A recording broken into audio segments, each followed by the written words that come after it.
Sky Carl here, and we're going to bring you another short episode of Do It Yourself at Home. And we're still working on the wall clock, and it's been a while since I came on because I got to a point where we might have to do some adjusting and readjusting. I want to show you a little bit what I did. I've got the mechanism pretty much already put together now, and what I did then is I put a weight on it. I didn't put the drawstring on yet, but I'm putting the weight on. But what I want to do is just test to make sure everything was spinning all right. Well, so I took this container and I made my own weight because I've got the weight part way done, and that way it hangs and then gives it the weight. And I've completed the pendulum with the bob. Here's the bob for it, and it slips on the bottom here like this. Okay, and so then it swings. Now, one thing about the bob is they're used in clocks as like a time adjuster. So if you move the bob up, it changes the mass, and it makes the pendulum swing different, the time different. You take it up, it goes faster. You bring it down, it goes slower, so you can fine tune it. This little piece here acts as the spring, okay? That acts as a spring, and it just kind of lays like a regular wall clock does. And then the arm reaches in here, and as the pendulum swings, it moves the arm, which is this right here, moves back and forth, and that, I don't know how well we can see it in here. Here is the escapement gear, and that's what regulates the time. It hits and lets go, hits and lets go. Here's one thing that I did that if you're working on this or you're going to work on this, you want to think about, because I have to do some readjusting now. This wasn't just let's put it together, put it out there, and everybody clap your hands, because it isn't. It didn't work that way. In the plans, it calls for two different types of axles for the wheels. The first kind of axle is like take a paper clip, smooth it out, straighten it out, make sure it's really accurate and straight, and use that for like the main axles. And then for the bigger wheels, it calls for a larger piece, and it actually shows you the size in the plans. And they recommend a knitting needle.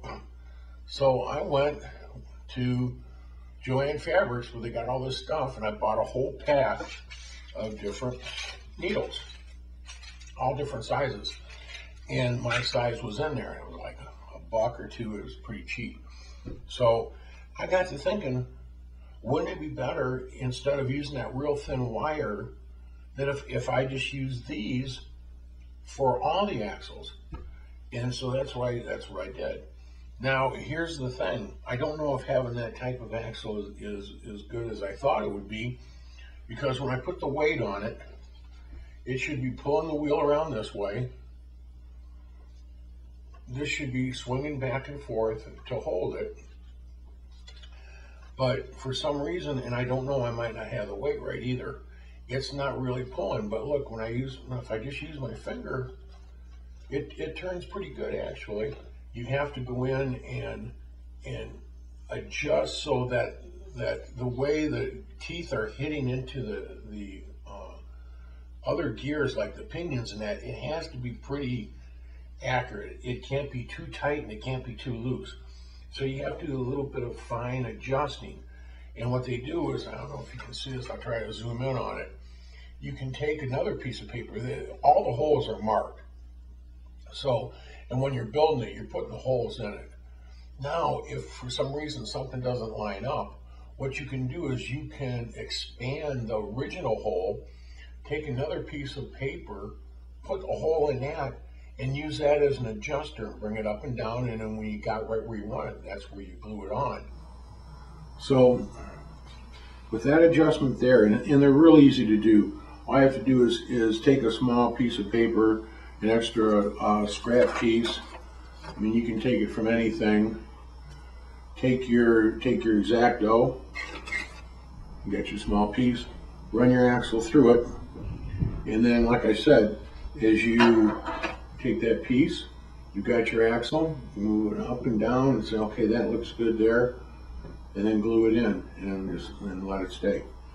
So that's what I have to do. I've got to make sure that everything else is running good. Here's another thing, I took this container, it has a top on it, and it has a hole so I could actually tie the string on it.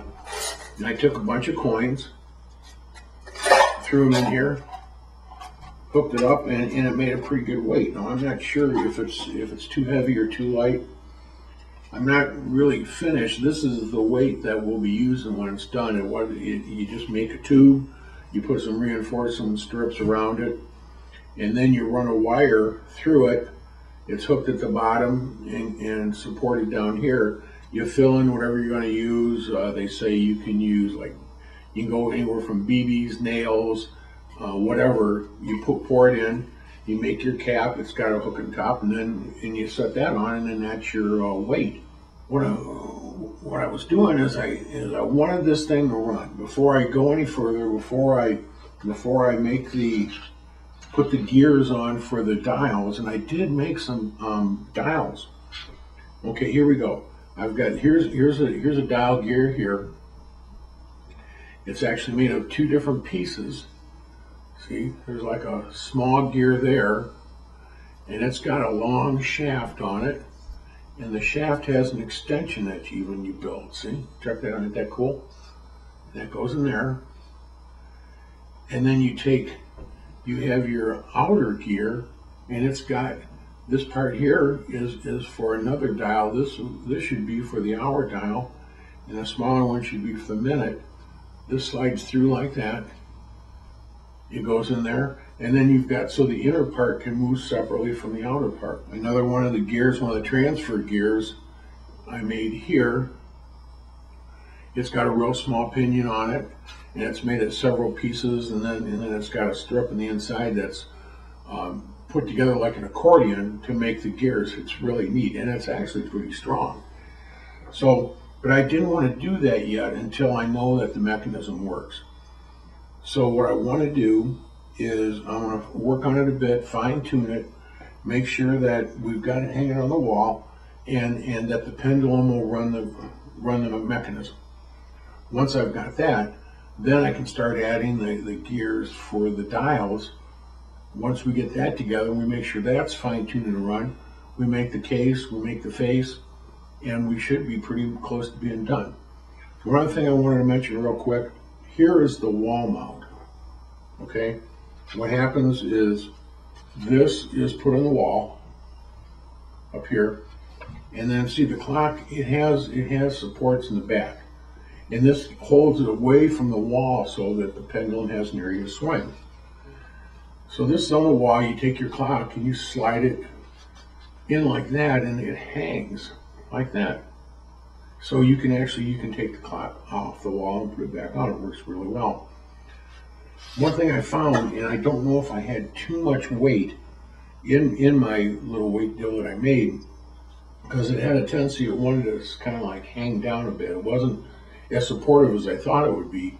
So one or two things, I might have to put another piece on the back here to make this a little bit stronger so it can't bend. And then, like I said, I want to make sure I've got the weights right, because that's seems to be very important. So I'm going to work on that this week, and hopefully when we come back next time, I'll be able to have the clock on the wall working with the pendulum.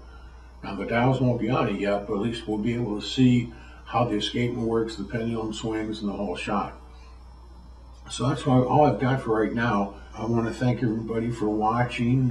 We'll be back in real soon with Do It Yourself at Home, and hopefully we'll have a swinging pendulum on the wall. Until then, God bless you, and thanks for watching. We'll see you later. Bye.